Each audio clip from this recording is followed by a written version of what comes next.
అందరికీ నమస్తే।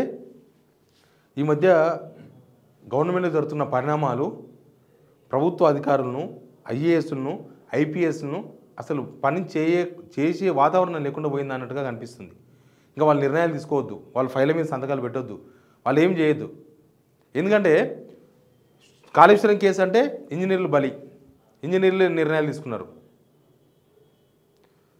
ఐపీఎస్లు బలి, ఇప్పుడు ఐఏఎస్లు బలి। అరవింద్ కుమార్ తిరుగుతున్నాడు కదా, ఈడీకి ఏసీబీకి తిరుగుతున్నాడు కదా। ఒక గవర్నమెంట్లో ఆఫీసర్స్ వాళ్ళందరూ వాళ్ళు చేస్తేనే గవర్నమెంట్ నడిచేది, ఆఫీసర్స్ ఎగ్జిక్యూషన్ చేసేది వాళ్ళే। ఇప్పుడు అరవింద్ కుమార్కి అయితే మిగతా ఐఏఎస్లు మాకు సంబంధం లేదనుకునే పొజిషన్ లేదు। ఇలా అరవింద్ కుమార్ అయ్యింది, రేపు ఇంకొక అధికారి మీద అవుతుంది। ఐఏఎస్లు ఎందుకు ఓపెన్గా పనిచేయాలి? ఐఏఎస్లు ఎందుకు బాధ్యతగా పనిచేయాల్సిన అవసరం ఉంటుంది? ఏదో వచ్చినామా పోయినామా నామకే వాస్తే అవుతాయి డ్యూటీలు। ఎందుకంటున్నంటే ఆల్రెడీ ఇదే కేసులో పొలిటికల్ రివెంజ్ల కోసం మీరు వాళ్ళు కొట్టుకొని తన్నుకొని ఏమైనా చేసుకోండి, కానీ ఆఫీసర్లను దాన్ని లాగుతున్నారు కదా, ఆఫీసర్లను ఇన్వాల్వ్ అయిన వ్యవహారాలు నడుపుతున్నారు కదా। మీరు కేటీఆర్ మీద కేసు పెట్టాలంటానో, కేసీఆర్ మీద కేసు పెట్టాలంటానో, మిషన్ భగీరథలో 40,000 కోట్లు తిన్నారు, కాళేశ్వరంలో 1,00,000 కోట్లు తిన్నారని మాట్లాడారు కదా, అవేం కావు, అవి పెట్టరు। ఈ 44,000 కోట్ల కేసు పెట్టినరు, అది ఐఏఎస్ ఆఫీసర్, ఒక retired engineer, chief engineer BLN Reddy, Arvind Kumar IAS senior officer. బ్యూరోక్రాట్లు ఎట్లా పనిచేస్తారు గవర్నమెంట్లో? ఆఫీసర్లు ఈయనే కాదు, రేపు నాడు ఎంఆర్ఓలు, ఆర్డీఓలు, రేపు మీరు కొత్త తీసుకొచ్చిన భూభారత్ తీసుకొచ్చారు, మీరు ఎంఆర్ఓ సంతకం పెట్టాలంటే, ఆర్డీఓ సంతకం పెట్టాలంటే రేపు నాడు ఏది మెడ దూరుతారో ఏం చేస్తారో అర్థం కాని సిచ్యువేషన్ కదా। నిర్ణయాలు అంత ఈజీగా గవర్నమెంట్లో కొంత ఉండాలి, కొంత వ్యవహారం ఉంటేనే, ఎవరి పనాలు చేసుకుంటేనే గవర్నమెంట్ నడుస్తుంది। గవర్నమెంట్ నడవాలంటే మీ నిర్ణయాలే ఎగ్జిక్యూషన్ చేసేది వాళ్ళే।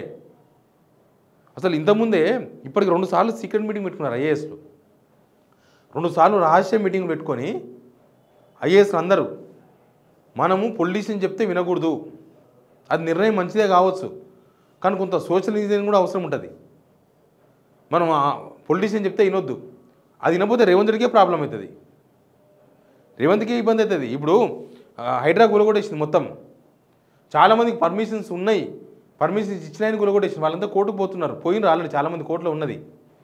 రేపు నష్టపరిహారం కట్టియాలి, లేకపోతే ఆఫీసర్ను దీనికి బాధ్యులను చేయాలంటే ఆఫీసర్ బలవుతాడు, నిర్ణయం తీసుకున్నది రేవంత్ రెడ్డి, బలవుతున్నది అధికారి।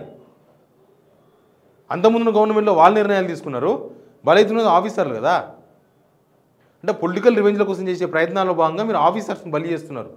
మీరు పొలిటికల్ రివెంజ్లు తెలుసుకోండి, జనం చూసుకుంటారు పొలిటికల్ రివెంజ్లు, దాని వాస్తవం లేకపోతే, మీరు వాస్తవాలు జనాల ముందు ప్రదర్శించకపోతే జనం చూసుకుంటారు। కానీ ఇట్లా వరుసగా ఆఫీసర్లను ఒకరి తర్వాత ఒకరిని, ఆయనను ఈయనను, ఇప్పుడు ఇరిగేషన్ డిపార్ట్మెంట్లో ఇరిగేషన్ ఇంజనీర్లు అంతా గజగజ వణుకుతున్నారు, వాళ్ళంతా కష్టపడి పనిచేసినారో ఏమైందో, అప్పుడు ఏమైందో అవేనాయి। ఇప్పుడు ఇది రేపు నాడు ఇంకొక గవర్నమెంట్ వచ్చినప్పుడు మీరు వేసిన నిర్ణయాలను అమలు చేసిన ఆఫీసర్లు బలవుతామని కదా వాళ్ళు ఇప్పుడు నిర్ణయం తీసుకున్నది। మేము పొలిటీషియన్లు లేఖలు రాసి పట్టించుకోవద్దు, ప్రొసీజర్ ప్రకారమే ముందుకోవాలని, అంత ప్రొసీజర్ ప్రకారం ముందుకోతే నడవది, కొద్దిగా సోషల్ ఇంజనీరింగ్ అవసరం ఉంటుంది। సోషల్ ఇంజనీరింగ్ చేయకపోతే ఇప్పుడు మనం పోతుంటాం రోడ్ మీద, ఓ రాయి అడ్డం వస్తుంది, ఆ రాయిని తీసి పక్కన పడేయాలి మనం, అంతేగాని ఈ రోడ్డు ఆర్ఎన్బిది, ఆ రాయి మనది కాదు కాబట్టి ఆర్ఎన్బి ఆఫీసర్ వచ్చి చూసి దాన్ని కొలత పెట్టి, దానికి ప్రొక్లేన్ కావాలన్నా, జేసీబీ కావాలన్నా, లేకపోతే ఇంకా పెద్దది హైడ్రాలిక్ తీసుకురావాలన్నా, క్రేన్ తీసుకురావాలన్నా అని తీసుకొచ్చి అప్పుడు ఆ రాయిని తీసేయడం ప్రొసీజర్, దాన్ని ఫాలో అయ్యామా? మనకు కనిపించింది రాయి అడ్డంగా ఉంది, తీసి పక్కన పడేస్తాం, పోతాం, ఎవరు తగలొద్దని। ఇది సోషల్ ఇంజనీరింగ్।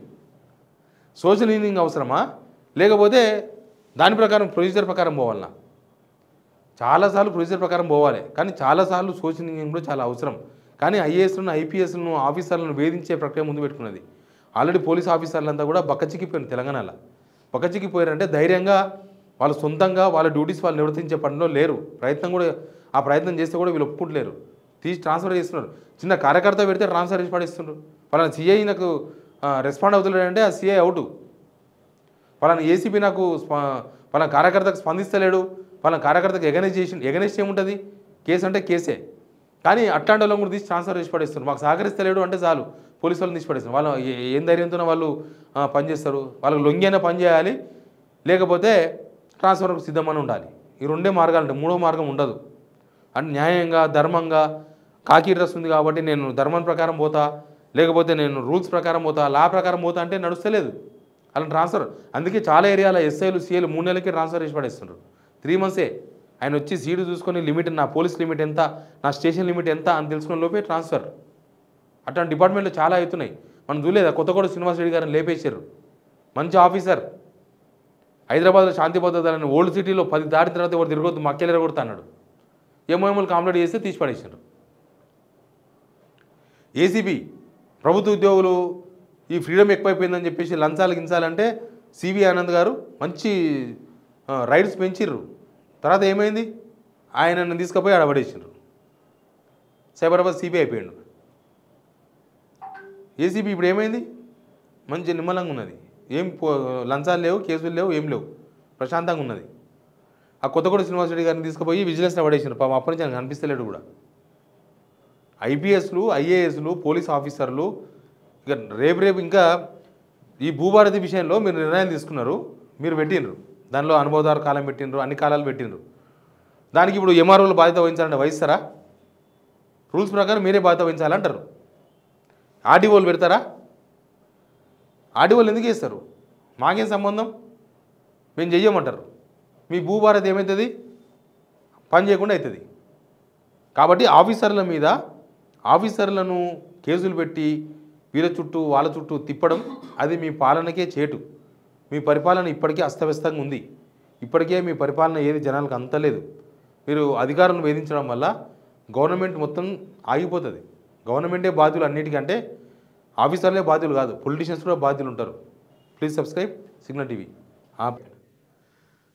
ఐఏఎస్లో మీటింగ్ పెట్టి రేవంత్ రెడ్డి గారు ఈ గురుకుల హాస్టల్స్లో ఫుడ్ పాయిజన్ కావడానికి కారణం కలెక్టర్లేనంట.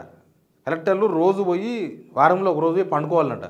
వీళ్ళు ఎమ్మెల్యేలు ఏం చేస్తారు, వీళ్ళు ఎమ్మెల్యేలు గెలిచిన ఎమ్మెల్యేలు ఏ పార్టీ వాళ్ళైనా సరే వాళ్ళు ఏం చేస్తారు, వాళ్ళు మాత్రం ఇల్లులో పండుకోవాలి, ఐఏఎస్లు మాత్రం పోయి హాస్టల్స్లో పండుకోవాలని చెప్తున్నారు. ఎందుకు వాళ్ళు ఒక రోజు పండుకుంటారు, మీరు ఒక రోజు పండుకోండి అంటే ఇక్కడ మొత్తం అధికారులను బాధ్యులు చేయడానికి. రేపు నాడు ఏమైనా ఫుడ్ పాయిజన్ అయితే పలానా కలెక్టర్ కారణం, పలానా కలెక్టర్ కారణం. కలెక్టర్ని కూడా బ్లాక్మెయిల్ చేస్తామా? ఇప్పుడే బ్లాక్మెయిల్ చేస్తే ఇంకా నెక్స్ట్ వాట్ పొజిషన్? ఇట్లా ఎవరికి కరెక్ట్గా పనిచేసే అవకాశం లేకుండా పోతుంది. ఫ్రీగా పనిచేసే అవకాశం లేదు. అన్నీ అంటారు కదా, కాలం కట్టేసి చేతులు కట్టేసి చేయాలి పని. చేయకపోతే మళ్ళీ నువ్వే చేసినావు అనడానికి ప్రభుత్వం బాధ్యత నుంచి తప్పుకోనికే కలెక్టర్లకు అప్పగించింది. అసలు ఆడ ఏం జరుగుతుందని ప్రభుత్వం ఇప్పటిదాకా తెలుసుకునే ప్రయత్నం చేయలే. సీఎం కానీ ఆయన్నే మొత్తం విద్యాశాఖ మంత్రి ఆయనే కదా, గురుకుల హాస్టల్స్ ఏమందో తెలుసుకునే ప్రయత్నమే చేయలేదు ఇప్పటిదాకా. కానీ ఐఏఎస్లు మాత్రం బాధ్యులు. ఇప్పటి నుంచి ఏం జరిగినా ఇంకా ఎవరేమన్నా పలానా ఐఏఎస్ బాధ్యుడు, పలానా ఐఏఎస్ బాధ్యుడు, ఐఏఎస్ వాళ్ళకి ఏం పని లేదు, గురుకుల హాస్టల్లో ఉండడమే వాళ్ళ పని. ఇట్లా మొత్తం ఆఫీసర్స్ అందరినీ కూడా చక్రబంధనంలో బంధించేస్తున్నారు. వాళ్ళు సోషలింగ్ చేసే అవకాశమే లేకుండా పోతుంది. వాళ్ళు ఎక్కడ పోయేది లేదు. మహిళా ఐఏఎస్లు కూడా గురుకులు బాలికల హాస్టల్ పోయి వండుకోవాలంట. అంటే వీళ్ళు ఉత్తగా సెల్మెల్ చేసుకుంటూ ఉంటారనమాట. వ్యవహారాలు నడిపించుకుంటూ ఉంటారు, రాజకార్యాలు నడిపిస్తారు. వీళ్ళు రాజకార్యాలు చేస్తే వాళ్ళు మాత్రమే పండుకోవాలి. ఇట్లా మొత్తం ఐఏఎస్ ఆఫీసర్, ఐపీఎస్, ఆర్డీఓలు, ఎంఆర్ఓలు మొత్తం ఎవరు కూడా కనీసం ఫ్రీగా పనిచేసే అవకాశం లేకుండా వీళ్ళు మొత్తం అందరికి కట్టడి చేసి పడేసారు. ఇట్లా జరిగితే పాలన ముందుకెళ్ళబోతుందో తెలియదు. Please subscribe signal TV.